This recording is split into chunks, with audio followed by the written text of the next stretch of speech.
सभी सारथी भाइयों को दीपक गोयल का नमस्कार। भाइयों, हम लोग की बहुत बड़ी गलती होती है कि हम लोग जन जागृति में हिस्सा लेते नहीं है। हमें कुछ पता चलता है तो हम और लोगों को बताते नहीं है। अभी ये इतना बड़ा कैंप जो लगा हुआ है, यहाँ पे हमारे सर जी है। सर, आपका नाम? मेरा नाम मदिया रसन है। इन्होंने बहुत बड़ा अच्छा कैंप लगा हुआ है। गए 10 दिनों से यहाँ पर ड्राइवरों के लिए अपना जो है काम कर रहे हैं और ड्राइवरों के सुरक्षा के लिए, ड्राइवरों के जो आंख को तकलीफ होती है, ब्लड का उनको पता नहीं रहता है, उनकी नजर कमजोरी होती है, ये सारे चीजों के लिए वो बहुत 10 दिनों से यहाँ पे काम कर रहे हैं। तो ये फाउंडेशन का नाम, सर आप फाउंडेशन का नाम बताइए। अपना फाउंडेशन का नाम है इंडिया विजन इंस्टीट्यूट है। मेन हेड ऑफिस चेन्नई का है। ये pan India, all over India अपना टीम काम चल रहा है। ठीक है। अभी तक आपने कितने ड्राइवर? अभी देखिए, अपने गोदरेज के साथ है, अभी तक हम लोग 3000 के ऊपर ड्राइवर लोग को चेक किया। ठीक है। और कई लोगों का कैटरेक्ट वगैरह है, उन लोगों को नियर बाय हॉस्पिटल में, ट्रस्टी में हॉस्पिटल में रेफर किया है। और कई लोगों को हम लोग चश्मा वगैरह भी दे दिया। कम से कम 1000 लोगों को ऊपर चश्मा भी दिया है। इसमें आपने पैसा नहीं लिया? नहीं, सब कुछ फ्री है, अपना है। अभी गोदरेज कंपनी के साथ टाई अप है। गोदरेज कंपनी के साथ 7000 लोगों को, ट्रक ड्राइवर का फुल इलाज, मतलब BP, sugar, height and weight check करना, जनरल चेकअप है। और उसके अलावा आंख का चेकअप है, कान का चेकअप है। ये सब कर हम लोग सबको 7000 लोगों को क्लियर करना है। यही हिसाब से हम लोग काम चला रहे हैं। Very good, very good. तो ऐसा जो भी फाउंडेशन रहता है, मैं चाहता हूं कि देश में इतने जो भी फाउंडेशन है, वो हर फाउंडेशन से मेरी रिक्वेस्ट है कि आप जब भी ड्राइवरों को देखते हो तो ड्राइवरों के सुरक्षा के लिए, ड्राइवरों के तकलीफ के लिए आप काम कीजिए। आपके पास बहुत फंड होंगे, क्योंकि क्या होता है कि सरकार हमें ड्राइवर भाइयों को कुछ देती नहीं है।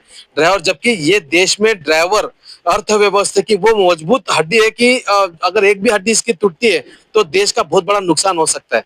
तो इसमें जो भी फाउंडेशन है, मैं चाहता हूँ कि हर ड्राइवर, अभी हमारे ये जो भाई है इनका भी देखो कि इनका उम्र देखो, हमारे ये भाई का देखो उम्र। ये देश के ये वो सुरक्षा रक्षक है जो अनजान है, देश के लोगों से दुर्लक्षित है। इनके बारे में अभी बहुत समाज में जन जागृति बहुत कम है, क्योंकि हमारे ड्राइवर भाइयों इनको पढ़ना लिखना नहीं आता है ज्यादातर, तो इनको जितना समझ में आता है उतना करते हैं। लेकिन ये वो काम करते हैं कि हमारे जैसा कि आप बॉर्डर पे आप सिपाही देखते हो, बॉर्डर पे सिपाही लड़ता है वो आपको दिखाई देता है। सिटी में जो पुलिस काम करते हैं वो आपको दिखाई देता है। लेकिन ये जो हमारे सिपाही रास्ते पे जो लड़ते हैं और हमारे अपनी जान जोखिम में डाल करके आपको वो हर चीजें पहुंचाते हैं, जो आपके जरूरतमंद चीजें जो होती है वो सारी चीजें आपको पहुंचाते हैं, वो आपके नजर में नहीं आता है। लेकिन ड्राइवर ने क्या किया, कितना तकलीफ होगा ड्राइवर की वजह से, ये सब आपको दिखाई देती है।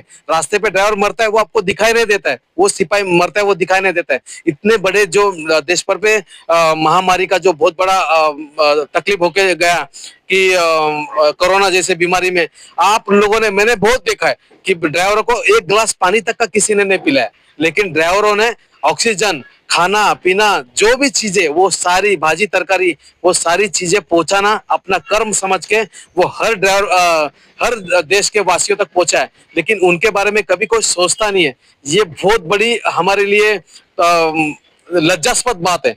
इसके लिए मैं चाहता हूं कि ज्यादा से ज्यादा जो भी फाउंडेशन होगा हमारे ड्राइवर भाइयों के लिए सहकार्य कीजिए, ड्राइवर भाइयों को मदद कीजिए। भले ड्राइवर जहां पर भी गुस्से में होता है, गुस्से में होता है इसके लिए है कि उनके जब वो रास्ते पे चलता है तो छोटी मोटी गाड़ियां उनसे लड़ती है, पुलिस उनको तकलीफ देती है, बॉर्डर पे उनको तकलीफ होता है, फिर वो बिना गलती नहीं होते हुए भी वो चालान का सामना करना पड़ता है। फिर वो चालान कितना होता है, क्या होता है, वो जो खाने का पैसा होता है वो भी वो चालान में जाता है उनका, फिर खाने तक का उनको पैसा नहीं बचता है। 18-18, 20-20 घंटे गाड़ियां चलाते हैं, वो बीमार होता है, पर उनको कोई भी रास्ते पे कोई भी मेडिकल कैंप नहीं होता है, रास्ते पे कोई भी मेडिकल नहीं होता है, कोई भी दवाखाना नहीं होता है जिससे उनको वो वहां पे दवा ले फ्री में, ऐसा कभी भी कुछ भी नहीं होता है। तो सारथी मित्र न्यूज जहां तक है वो ज्यादातर कोशिश करेगा कि ड्राइवर भाइयों को जन जागृति में हिस्सा लेने के लिए और ज्यादा से ज्यादा ड्राइवर भाइयों को जोड़ने के लिए, और सरकार से जो भी चीजें होती है उनके लिए मिलना होता है, वो सारी चीज मिलाने के लिए ज्यादा से ज्यादा कोशिश करेगा। पर मैं ड्राइवरों से निवेदन करूंगा कि आप जब भी गाड़ी चलाते हो तो अपने होशो आवाज में गाड़ी चलाओ, अपने होशियार रह करके गाड़ी चलाओ, और गाड़ी चलाते हो कोई भी चीज का नशा मत करो, क्योंकि आप पर है ना पूरे देश की जिम्मेदारी है। आप वो सिपाही है जिसकी ताकत आपको पता नहीं है। इसके लिए मैं ज्यादा से ज्यादा ड्राइवरों को कहूंगा कि जन जागृति में हिस्सा लो और ज्यादा से ज्यादा जुड़ो, वीडियो को शेयर करो और ड्राइवर भाइयों को जगाओ। धन्यवाद। जय हिंद, जय सारथी। सर मैं बोलूंगा सर।